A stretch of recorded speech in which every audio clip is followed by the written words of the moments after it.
Olha o que diz o título: Cântico de Vitória, Deus é por nós.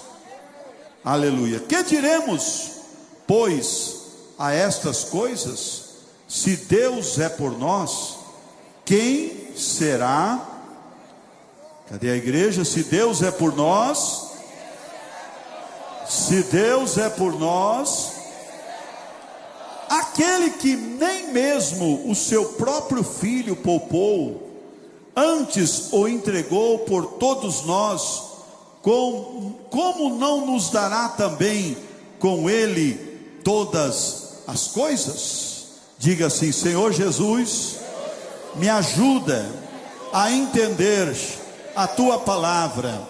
Senhor Jesus, me ensina a confiar em tudo aquilo que o Senhor tem falado conosco, no nome do Senhor. Pode se sentar, irmãos, dando glória a Deus, aleluia. Lembrando o povo de Deus que nós estamos também na semana da santificação, e domingo é aquele dia que ninguém pode faltar, ceia do Senhor em 4 horários aqui na nossa sede mundial: 7 da manhã, 9 da manhã, 11 da manhã e também às 18 horas. Santa Ceia não é uma opção, não, é uma ordenança do Senhor. Jesus diz: fazer isto todas as vezes em memória de mim. Então no dia da ceia, ó, desfaz todos os compromissos e vem participar da ceia do Senhor, que nós vamos fazer memória daquilo que Jesus fez por nós na cruz do Calvário. Venha, povo de Deus da Grande São Paulo, já 7 da manhã, você estará aqui, né, pastor Osmar, ministrando a palavra do Senhor. Depois às 9, pastor Milton Almeida, que é o pastor aqui da sede mundial. 11, pastor Luiz Úbio, e às 18 horas, pastor Jorge Tenório, aqui em nome do Senhor. Amém? Quem quer ouvir o que Deus tem a falar conosco, diga glória a Deus, diga aleluia. Esta palavra, na verdade, são 2 perguntas que Paulo faz aos irmãos de Roma, escrevendo uma carta a eles. E nós sabemos que existem momentos de grandes tribulações. A igreja, o povo de Deus, a igreja de Cristo, por que não dizer a humanidade de uma forma geral, principalmente pandemia. Meu Deus, parece que terminou a pandemia, começa uma guerra, não é, irmãos? E a segurança parece que está tão longe, e a humanidade procura se refugiar em alguma coisa. O povo se procura se refugiar, os governantes, aqueles que deveriam estar promovendo a paz, a maioria está promovendo a guerra. Aqueles que deveriam estar planejando o bem-estar social, moral, financeiro da humanidade, da sociedade, infelizmente acabam sendo iludidos e levados pelo orgulho, pela soberba, pela grandeza. E nós vemos tanta inquietação neste mundo, nós vemos tanta insegurança neste mundo. E nós, povo de Deus, nós que confiamos no Senhor, nós que acreditamos, temos a certeza que Ele existe. Aquele que tem certeza no seu próprio corpo, tem as marcas no seu próprio corpo da existência de Deus, através de milagres, maravilhas, grandes livramentos, prosperidade que Ele tem feito por todos nós. Então, qual a nossa atitude? Devemos estar desesperados? Devemos estar atribulados? Devemos estar tão preocupados? A palavra de Deus e o Espírito Santo nos faz aqui 2 perguntas muito simples de responder. Olha para a grandeza do Deus que nós servimos. Vamos olhar para o poder do Deus que nós servimos. Vamos olhar para tudo o que Ele tem feito por nós, o nosso próprio sustento que Ele tem nos dado, os livramentos e tantas coisas, e principalmente o amor, o cuidado que Ele tem tido conosco. E aí nós temos que responder a pergunta: se Deus é por nós, quem poderá ser contra nós? Se Deus é por nós, quem será contra nós? Se aquele que fez o mundo, se aquele que fez o sol, se aquele que fez a natureza, se aquele que fez a terra, se aquele que construiu, foi o arquiteto de todas as coisas, se Ele é por nós, quem poderá ser contra nós?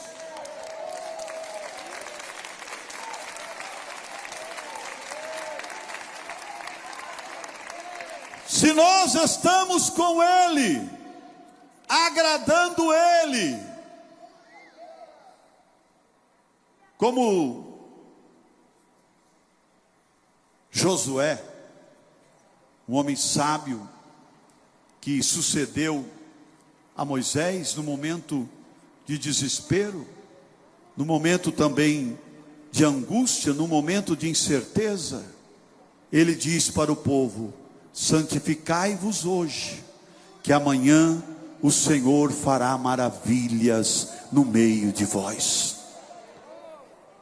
Então nós precisamos, estamos vivendo o ano da presença de Deus, e estamos sentindo realmente, nós temos conversado bastante, tanto a diretoria como os obreiros, e por onde nós passamos, nós temos visto o quanto Deus se agradou desta decisão da igreja seguir a orientação de Deus, a vontade de Deus, o propósito de Deus, e começar a olhar para a face do Senhor, começar a olhar não para aquilo que Deus pode fazer por nós, mas para aquilo que Ele é, aquilo que Ele tem feito por nós, principalmente por aquilo que Ele fez na cruz do Calvário, entregando o seu único Filho. Aleluia!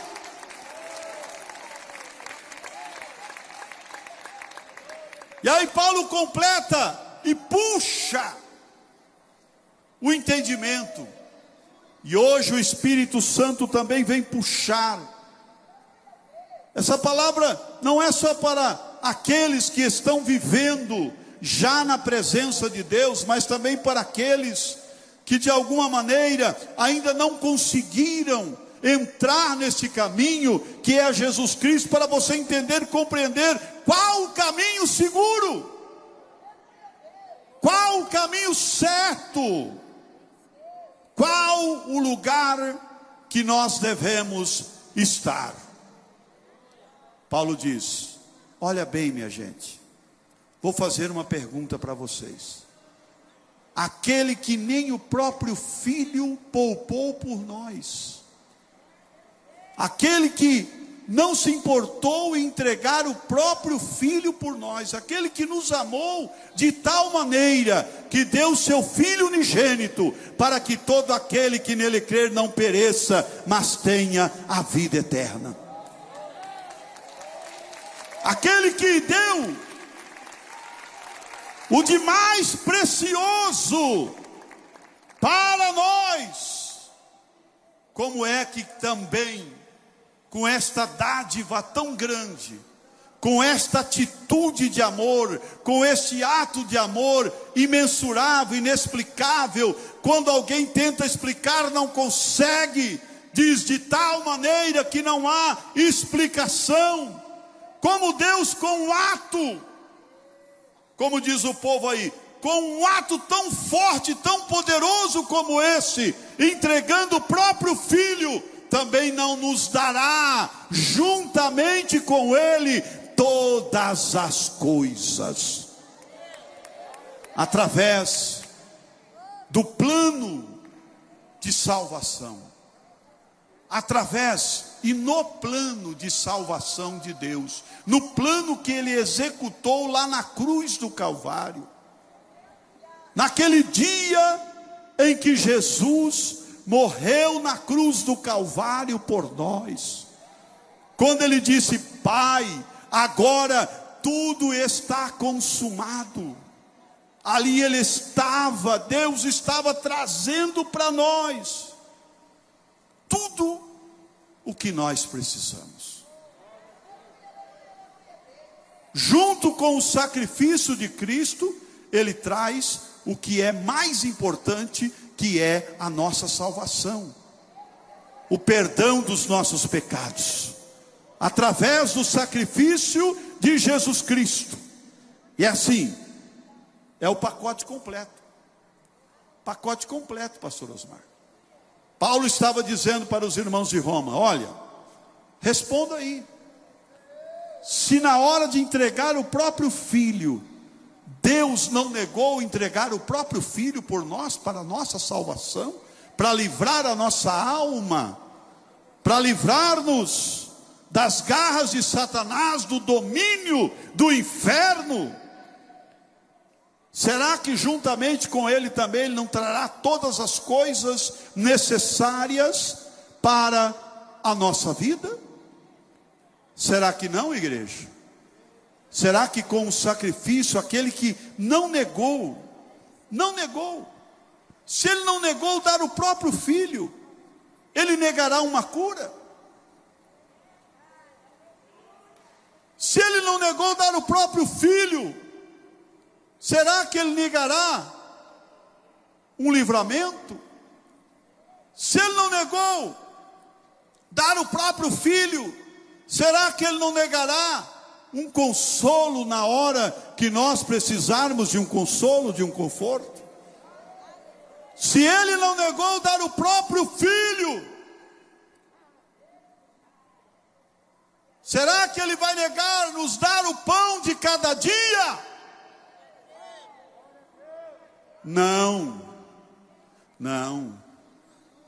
Aí nós devemos abrir o nosso entendimento, que com o sacrifício de Cristo, isso quer dizer, quando nós aceitamos o sacrifício de Cristo, quando nós entendemos o que é o sacrifício de Cristo, quando nós recebemos verdadeiramente o sacrifício de Cristo em nossas vidas, e não com palavras, mas com atitudes, no nosso modo de viver, no nosso dia a dia, nós entendemos e provamos e realmente vivemos o sacrifício de Jesus, o efeito do sacrifício de Jesus na nossa vida, o benefício do sacrifício de Jesus na nossa vida, que não é só para esta vida, é para a vida eterna e principalmente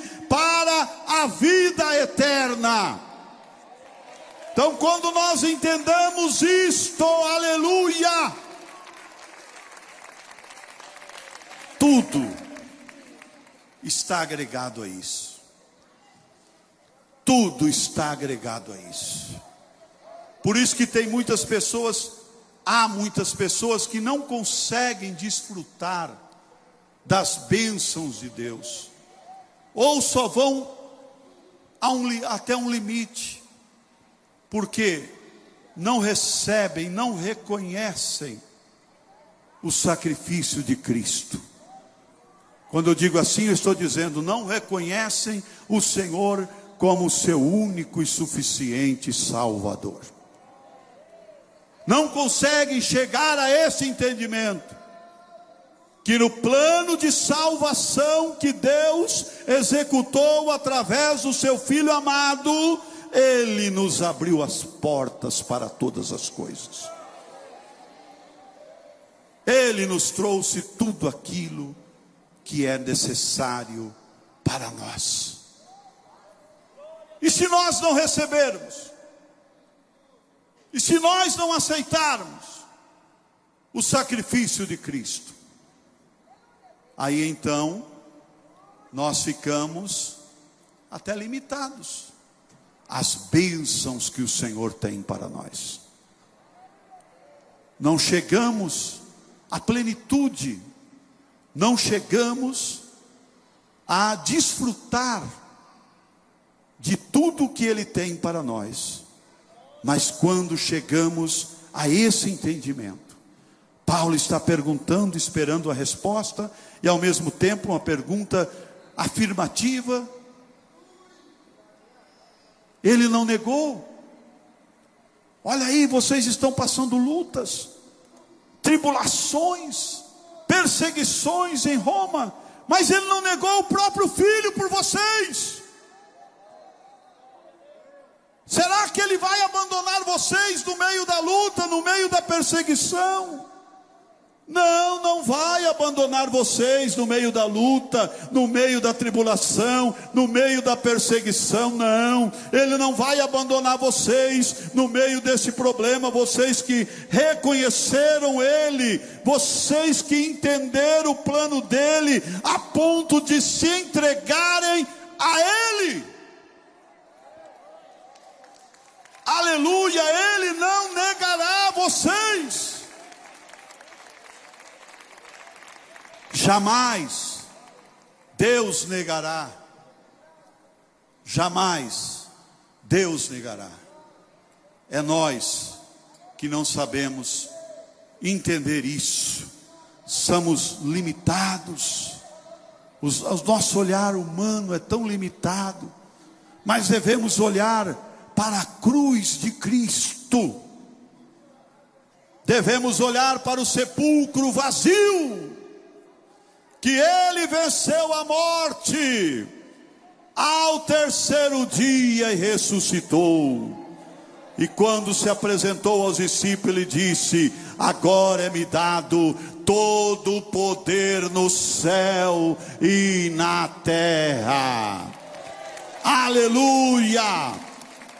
Não há impossível para aquele que está vivendo os efeitos do sacrifício de Jesus em suas vidas.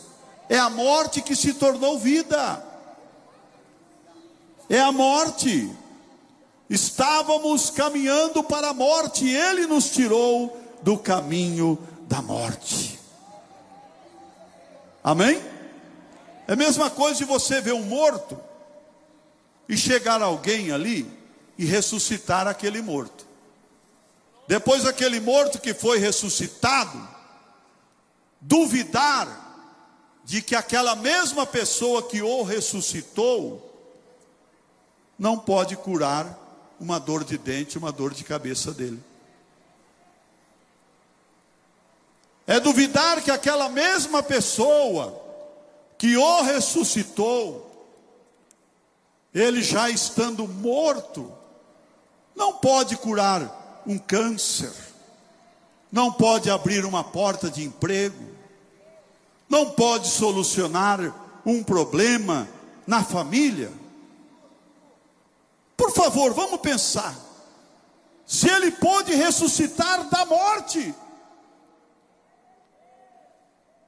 se ele pôde fazer algo tão extraordinário, o que mais? A pessoa que foi ressuscitada tem que crer agora em tudo. Não é, pastor Osmar? A pessoa que foi ressuscitada tem que acreditar agora em tudo. Quem sabe que nós estávamos mortos no pecado, e através da atitude de receber Jesus, nós fomos ressuscitados para uma nova vida em Cristo Jesus. Quem sabe disso? Que para nós já não tinha mais saída, éramos como mortos. Como mortos. Se fomos, praticamente ressuscitados por Ele. Tem pessoas que foi até ressuscitado fisicamente. O que é que Ele não pode fazer por nós, igreja? O que é que Ele não pode fazer por nós? Desde o momento em que nós reconheçamos isso. Desde o momento, Paulo começa lá com um sacrifício na cruz para convencer aqueles irmãos. Uma pergunta muito inteligente. O maior legado teológico, um dos maiores legados teológicos é o livro de Romanos, né, pastor Osmar? Que ali a gente entende tanta coisa. Então ele começa lá com o sacrifício de Jesus na cruz. Ele começa com uma pergunta super inteligente, perguntando: olha lá para a cruz. Olha lá para a cruz. A cruz está vazia. Olha lá para o sepulcro. O sepulcro está vazio. A morte não pode detê-lo. Não, a morte não pode detê-lo. Ele venceu a morte. Ele venceu a morte. Aleluia. A igreja de Cristo na terra tem que ser assim.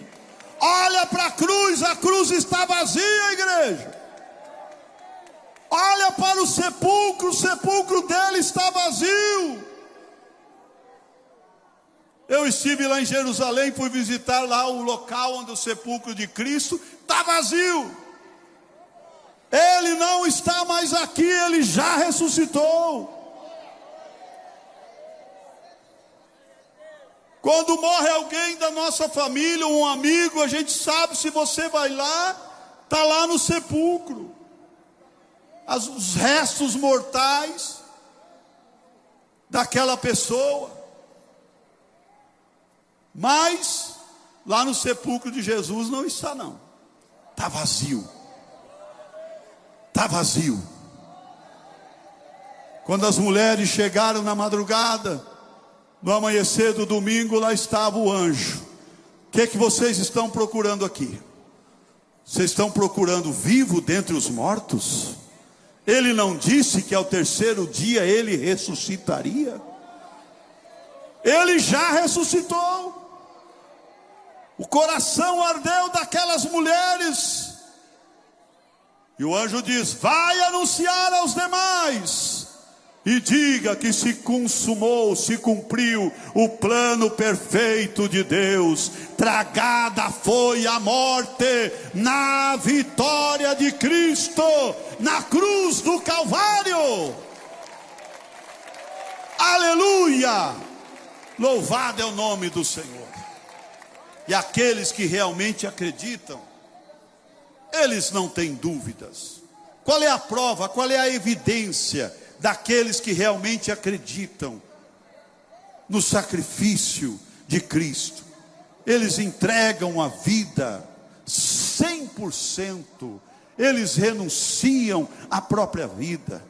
Eles dizem, como disse o próprio apóstolo Paulo, diz: agora não sou mais eu que vivo, mas é Cristo que vive em mim. Quem já fez isso, levanta as mãos. Quem já fez? Mas de verdade mesmo? De verdade mesmo? Vamos perguntar na hora da luta. Vamos perguntar na hora da doença.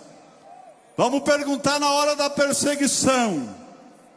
Está mais do que claro, irmãos, e que a igreja passará por grandes perseguições.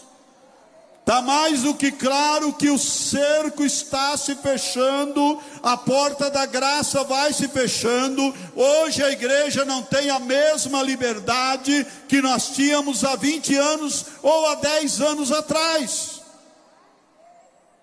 Está claro que o espírito do anticristo já tem agido na face da terra, e só há um que resiste, que é o Espírito Santo de Deus. Está claro que vem dias difíceis, momentos de perseguições, Momentos em que o próprio Deus provará quem é palha e quem é ouro. Que o próprio Deus provará o seu povo e permitirá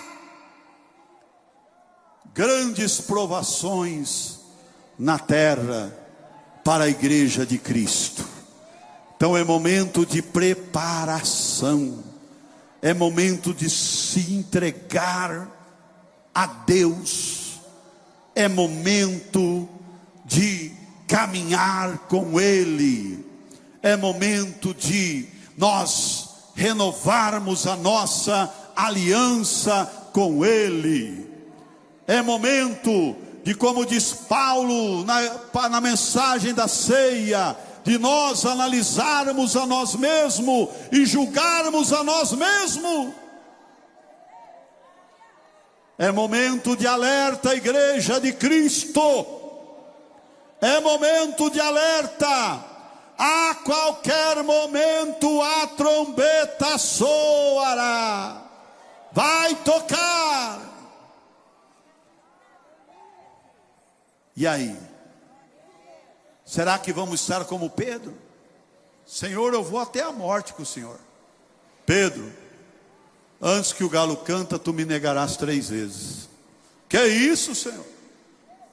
Mas foi na primeira dificuldade, ele já negou Jesus. Foi na primeira dificuldade.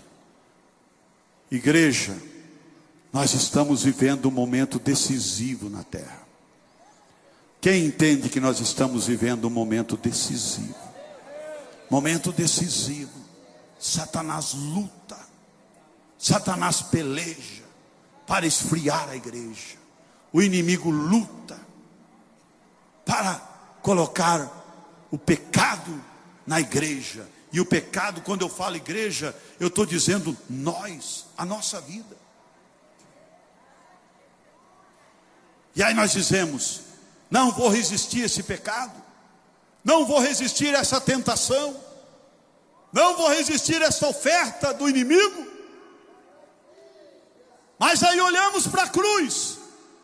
Aquele que não negou o seu próprio filho não nos dará uma tentação, uma provação maior do que aquela que nós podemos suportar. Mas junto com a provação e a tentação também nos trará o escape. Também nos trará o escape. Que Deus te abençoe. Que o Espírito Santo continue falando em seu coração.